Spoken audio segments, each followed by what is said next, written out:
Saudara, sidang peninjauan kembali PK kasus pindah Cirebon yang diajukan Saka Tatal di Pengadilan Negeri Cirebon telah rampung seluruhnya pada Kamis 1 Agustus lalu. PK Saka Tatal justru meninggalkan tanda tanya baru.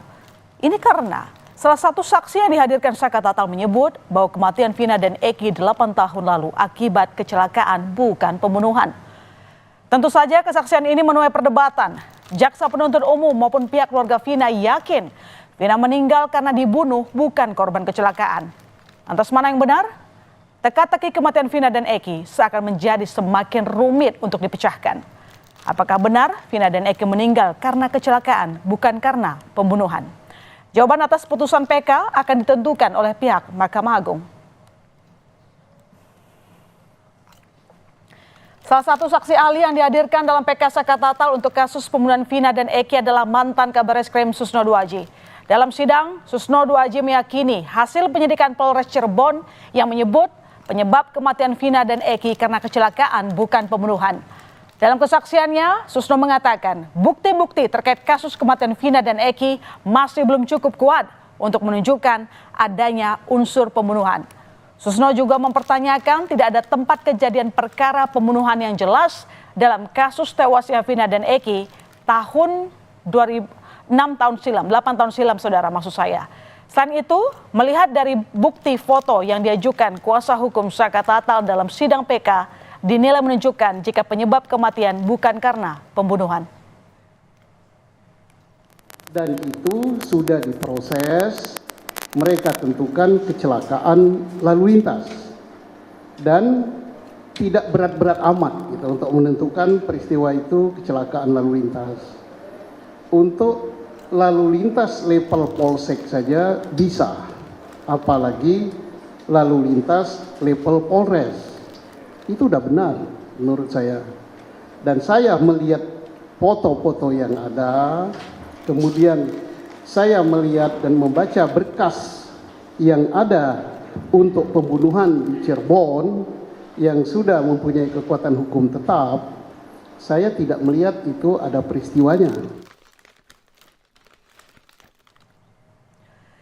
Sementara itu, tim kuasa hukum keluarga Vina, Hotman Paris, menolak kesimpulan Vina dan Eki disebut tewas karena kecelakaan. Hotman tegas menyebut Vina tewas dibunuh di Cirebon tahun 2016 silam. Hotman menilai tidak ada novum atau bukti baru dalam sidang PK yang diajukan Saka Tatal. Seluruh foto dan berkas yang dibawa pihak Saka Tatal telah ada di tahun 2016 lalu. Hotman dan seluruh tim menyebut novum yang ditunjukkan oleh tim Saka Tatal justru melemahkan argumennya sebagai korban kecelakaan. Kalau foto yang diajukan itu yang disebutkan novum sudah diajukan sebagai bukti dalam perkara, berarti bukan novum. Kalau tidak ada novum berarti tidak ada PK. Yang kedua, mereka mendalilkan ada itulah foto dari almarhum Vina sama Eki, di mana disebutkan karena tidak ada luka-luka. Artinya mulus gitu loh ya, oleh mereka menganggap itu adalah merupakan bukti korban kecelakaan. Itu salah total. Justru kalau korban kecelakaan harusnya ya, kalau sampai meninggal keseret jalanan, ketimpa pasti kan harus hancur dong kulitnya ini. Saksi lain yang juga dihadirkan dalam PK Saka Tatal adalah dua teman Vina. Saksi mengungkapkan pernah ditelepon polisi dan menyebut bahwa Vina terlibat kecelakaan. Akibat kecelakaan tersebut, Vina langsung dilarikan ke rumah sakit, sementara Eki meninggal di tempat. Kecelakaan tunggal? Iya. Kenapa kalian begitu yakin bahwa ini kecelakaan tunggal? Karena yang nelpon 4 kali diangkat itu, halo, assalamualaikum, iya gimana pak? Iya gimana pak? Itu kan apa tuh namanya yang bicara bapak-bapak. Oh, kamu nelpon pakai handphonenya dia? Enggak. Iya, ke HP almarhum. Iya, terus ada yang angkat? Ada. Ya, siapa yang angkat? Bapak-bapak, dia bilangnya begini pak. Bilang apa? Coba jelaskin yang tegas dan keras coba. Iya, dia bilangnya begini. Assalamualaikum.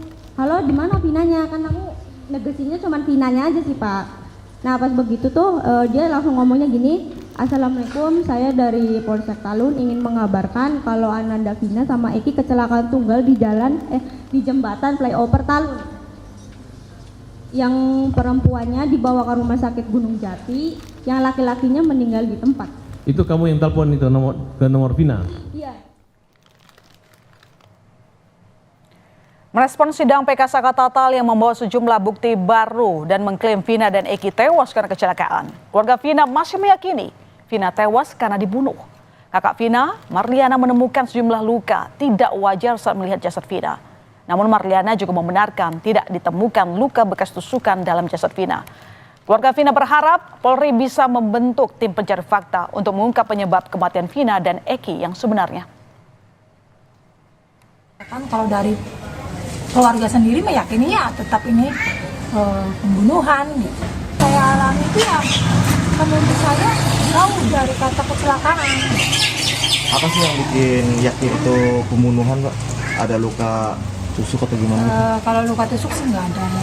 Nggak ada luka tusuk, tapi ada luka-luka yang menurut saya ini adalah pembunuhan dan pemerkosaan. Nggak wajar gitu, Mbak? Ya. Ya remuk pembunuhan aja lah. Remuk penganiayaan gitu, Mbak? Iya, terutama di bagian kepala ya.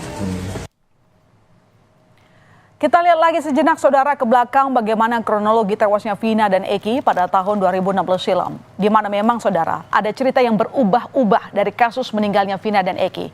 Sejak awal, Vina disebut mengalami kecelakaan tunggal saat mengendari sepeda motor berboncengan dengan Eki.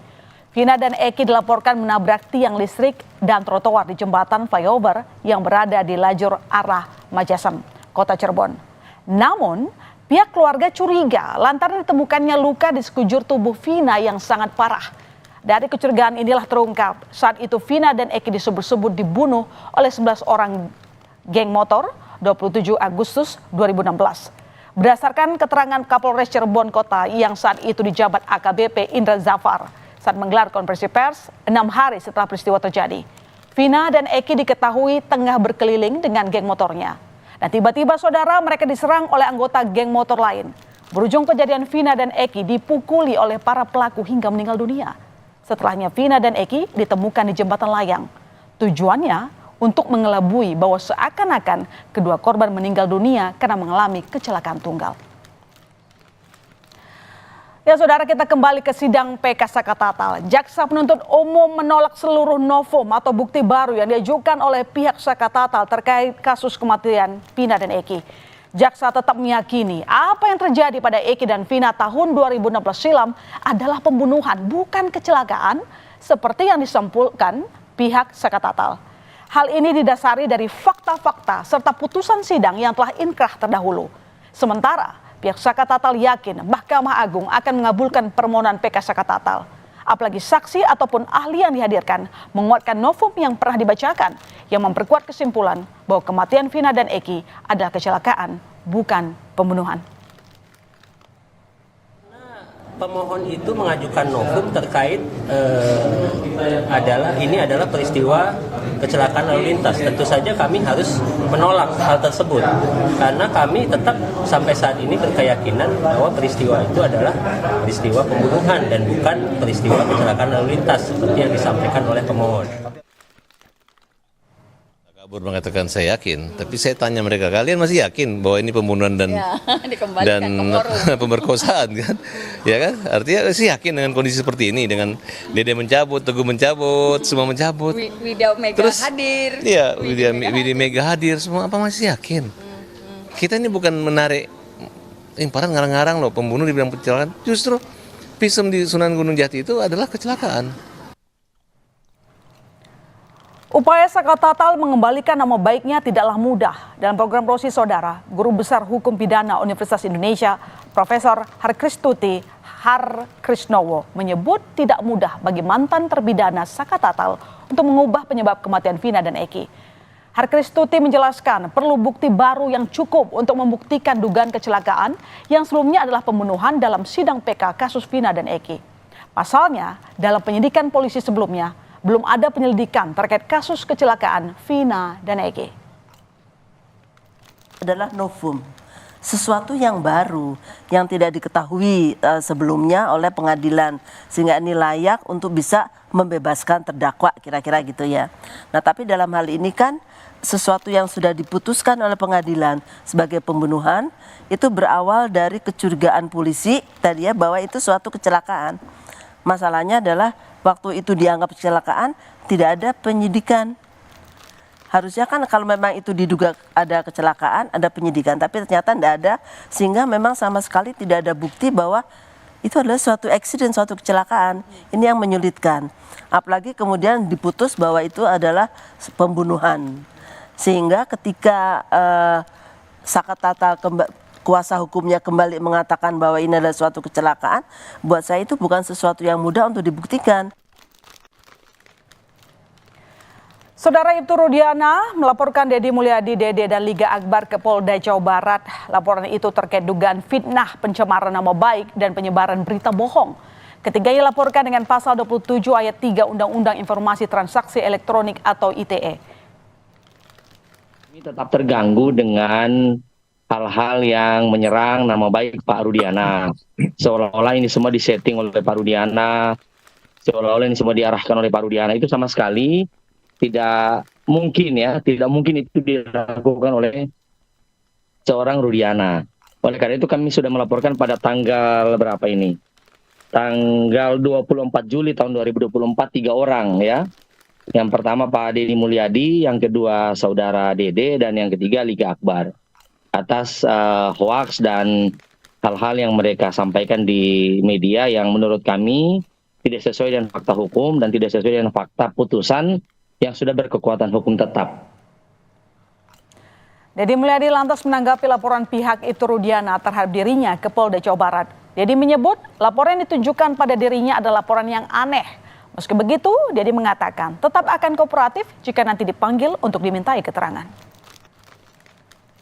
Disampaikan setiap orang berhak melaporkan dan berhak dilaporkan. Dan saya orang yang dilaporkan. Dan saya mengucapkan terima kasih atas laporannya. Insya Allah kita akan kooperatif untuk menghadapi seluruh laporan itu. Dan ini adalah laporan menurut saya paling aneh. Yaitu orang mencabut pernyataannya berbohong 8 tahun yang lalu dilaporkan. Kan biasanya yang dilaporkan itu adalah orang yang berbohong. Nah ini orang yang menyatakan saya pernah berbohong dilaporkan. Ya saudara, sidang peninjauan kembali zakat total sudah rampung. Apakah Mahkamah Agung akan mengabulkan peninjauan kembali zakat total atau sebaliknya? Patut kita nantikan.